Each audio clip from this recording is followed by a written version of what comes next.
ജനസംഖ്യാ പരിണാമം. സർ, 2024 കേരളത്തിൽ 3.48 ലക്ഷം കുഞ്ഞുങ്ങളാണ് ജനിച്ചത്. 2014 ഇത് 5.34 ലക്ഷമായിരുന്നു. 20 വർഷം മുമ്പ് 6 ലക്ഷത്തിന് മുകളിൽ കുട്ടികൾ ജനിച്ചിരുന്ന സ്ഥാനത്താണ് ഈ വലിയ കുറവുണ്ടായിരിക്കുന്നത്. സർ, ജനസംഖ്യാ പരിണാമവുമായി കൂട്ടിച്ചേർത്ത് വേണം കേരളത്തിൽ നിന്ന് പുറത്തേക്ക് ഉള്ള കുടിയേറ്റത്തെയും കാണാൻ. എല്ലാത്തരം പ്രവാസത്തെയും കണ്ണടച്ച് പ്രോത്സാഹിപ്പിക്കുന്ന സമീപനം തിരുത്തേണ്ടതുണ്ട്.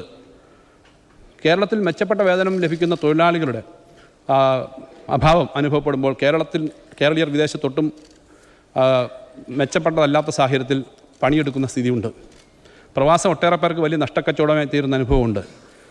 വിദേശത്തെ തൊഴിൽ കമ്പോളത്തെക്കുറിച്ച് ശരിയായ ധാരണയില്ലാതുള്ള കുടിയേറ്റമാണ് ഇതിന് കാരണം.